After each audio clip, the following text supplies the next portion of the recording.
Thank you, Paul. So, as Paul just said, we're going to hear shortly from Steve Webb, who's the architect of the current state pension system. So in preparation for this talk, I thought I would start by looking back at the Beveridge report, who was one of the architects of the original, or the state pension system that we had for many decades before Steve got his hands on it.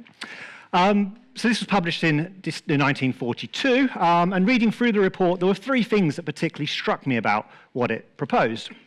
One was that we should have a pension paid to people in retirement that was adequate for their subsistence without other means. So this would mean that somebody who had a full contribution record, and Beveridge was largely referring to men who'd worked throughout their careers, would receive a pension from the state in retirement that meant they could live not in poverty. He didn't think there should be a means-tested payment. He was very worried about incentives to save. He felt it should be available to all who'd got that contribution record. Secondly, he was interested in this being a retirement pension, not an old age pension. So it was to be payable to people who had in fact left the labour market. They had in fact retired. But that's not to say he wanted to encourage people to leave the labour market. He was worried about that. He felt that people who could work for longer should be encouraged to, and they should be told that their state pension would be more generous if they stayed in work beyond the normal state pension age.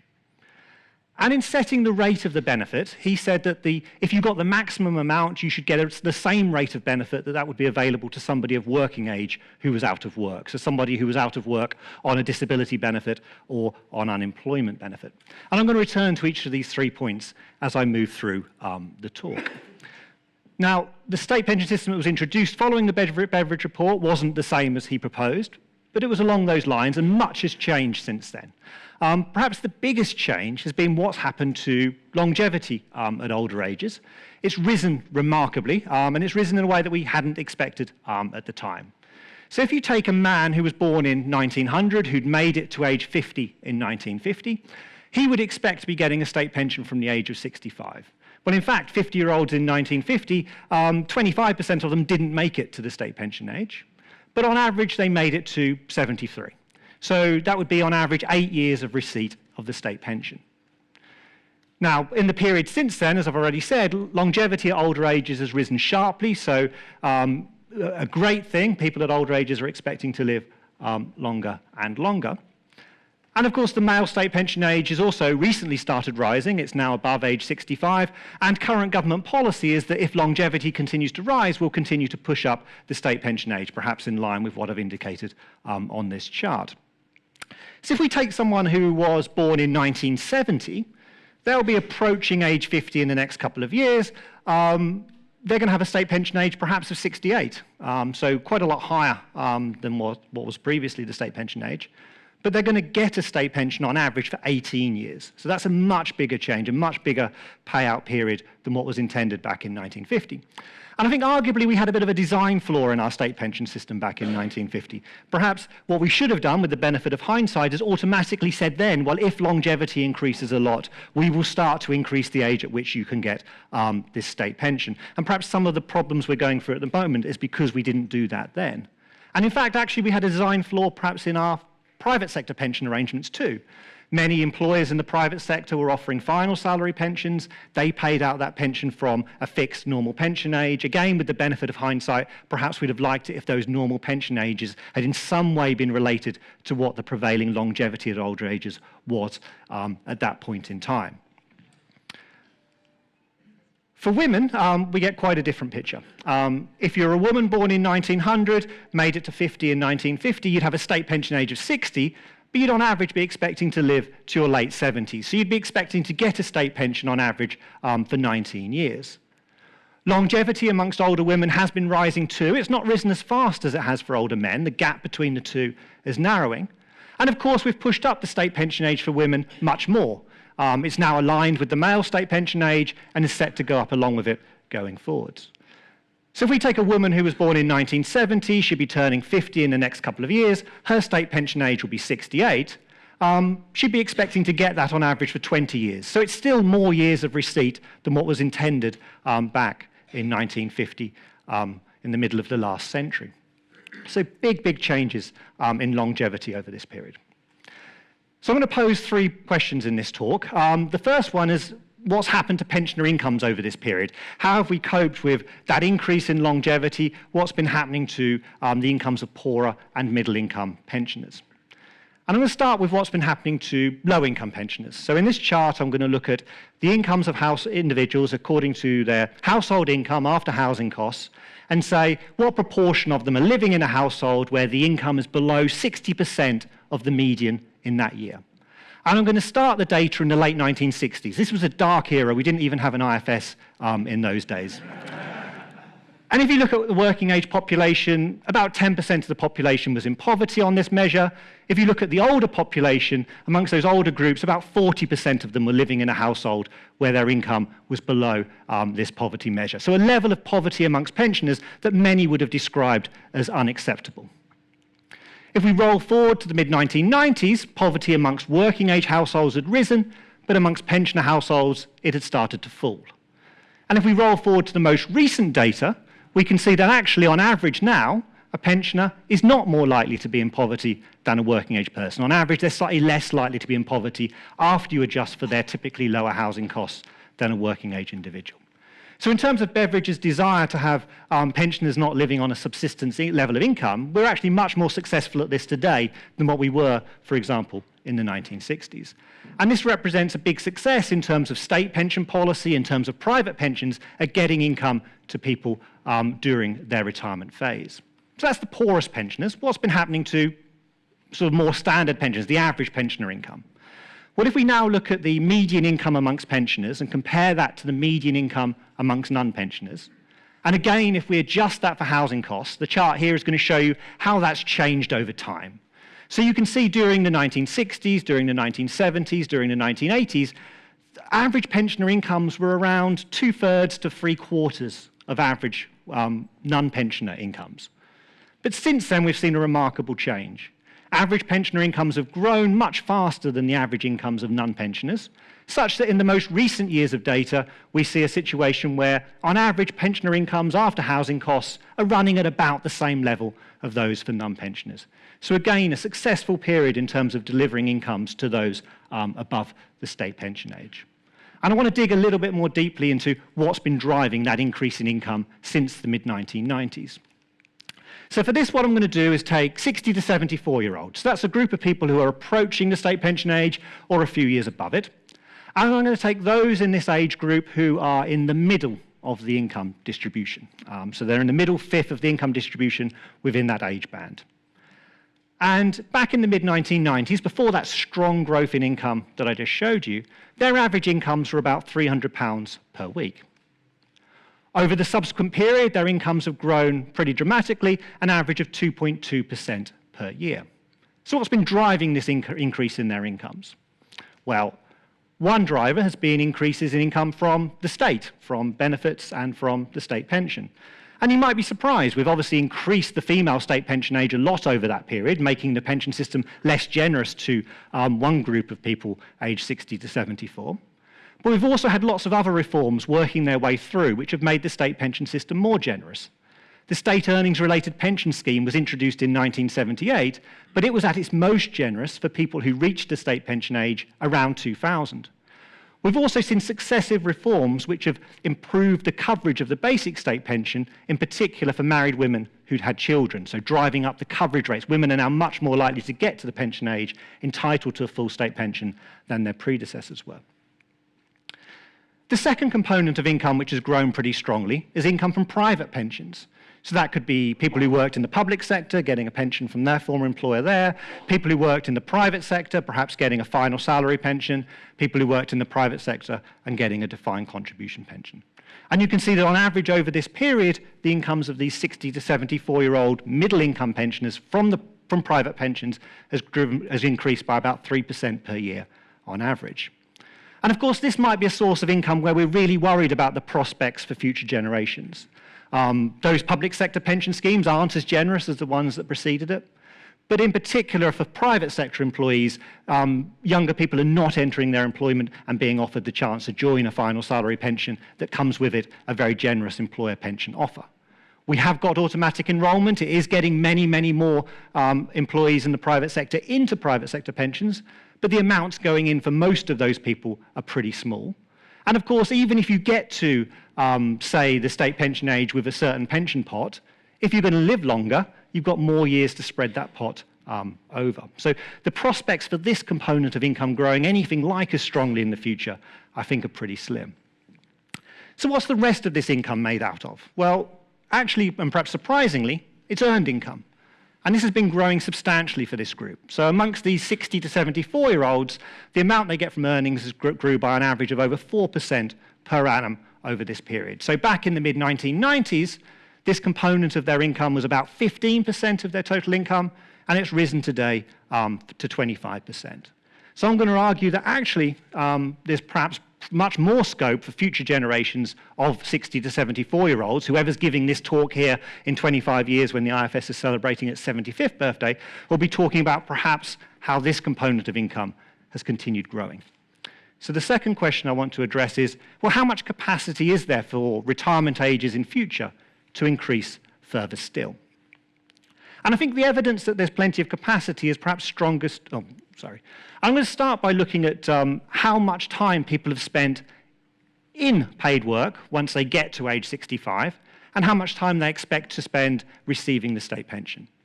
So if we take men here, men born in the second half of the 1920s, on average they're reaching age 65, having spent about almost 60% of their total life being in paid work, and they're expecting to get a state pension for about 20% of their total life. So that's a ratio of years in paid work up to 65 over years of receiving the state pension of about 3.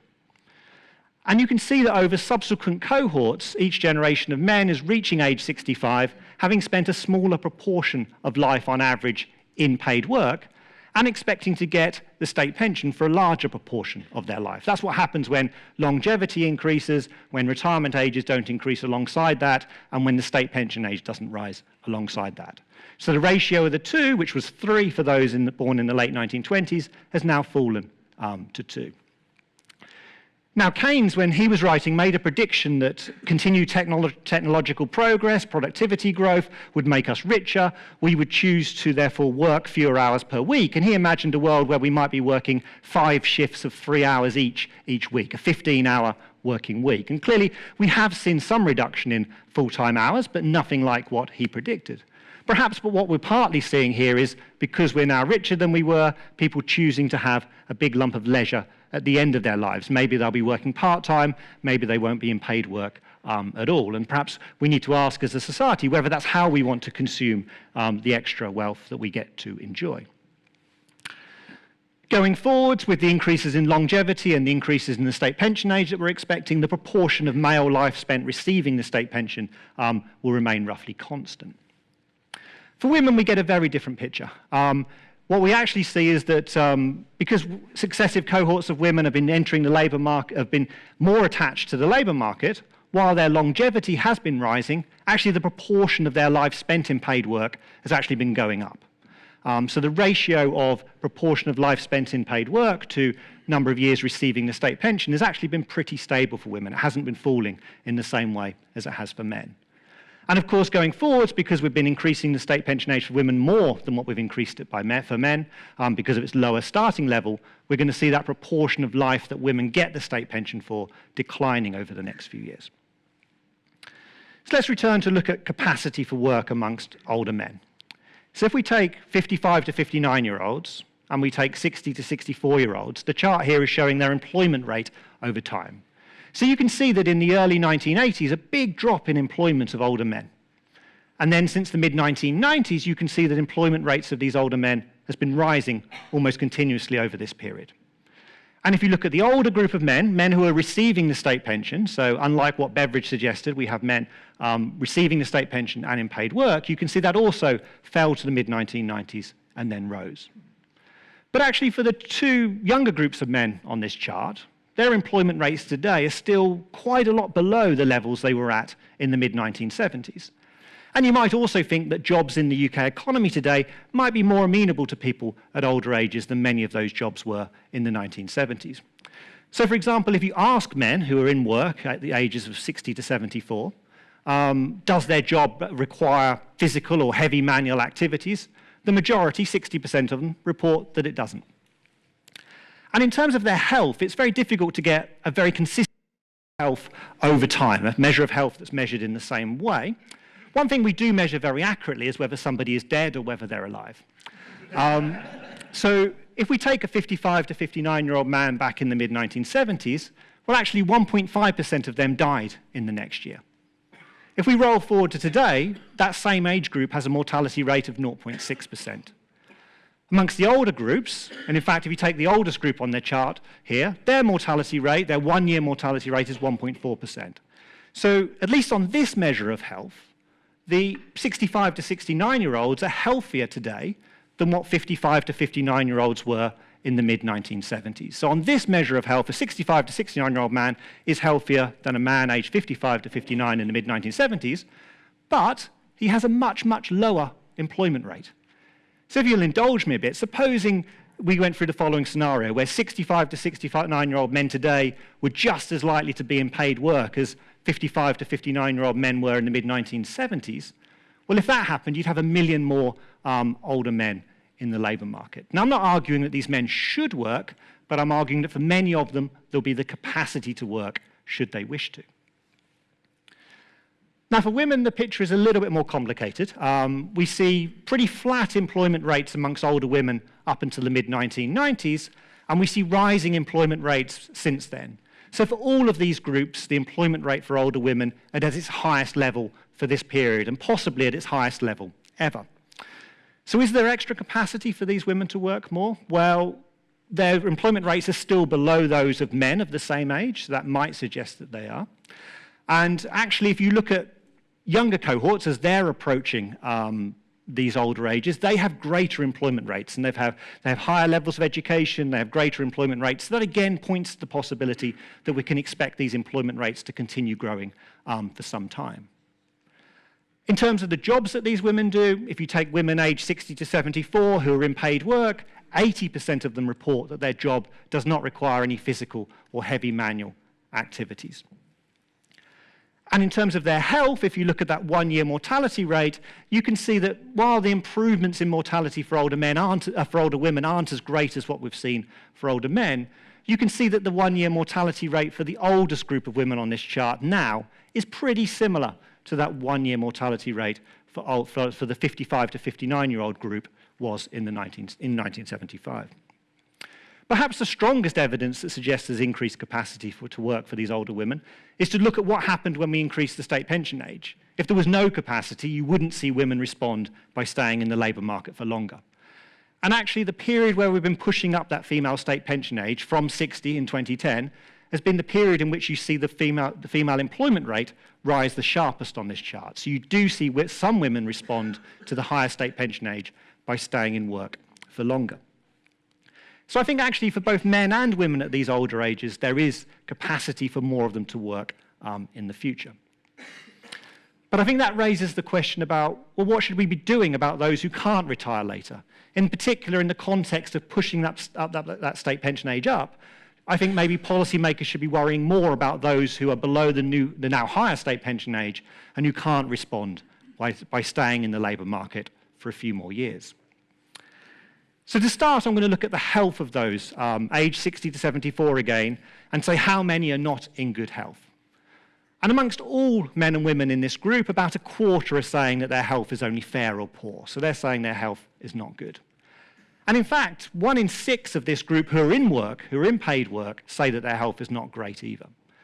But policymakers might want to be particularly worried about the 30%, a substantial minority, who are not in paid work and say that their health is not good. There may be many in this group for whom extra work just isn't possible. And this really matters, and the reason it really matters is actually our tax and benefit system becomes much more generous to you the moment you hit the state pension age. We are much, much more generous to people just above the state pension age than just below it. So if you push up the state pension age, it really can have a detrimental impact on those who can't respond by working for longer. And I'm going to demonstrate that by looking at the rates of 2 different benefits in our system and how they've changed over time. So if we take job seekers allowance, so this is the out of work benefit to which the working age population might claim, you can see that broadly speaking, it's kept pace with inflation over the period since the late 1980s. It's slightly dipped down at the end because of the benefit freeze.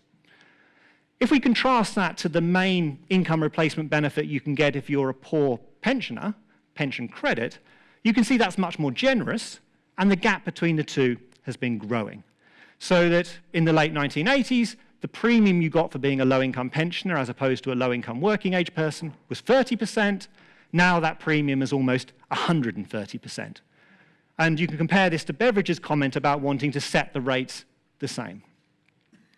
And actually, this chart is understating the difference. Once you get to the pension age, you can also get winter fuel payments.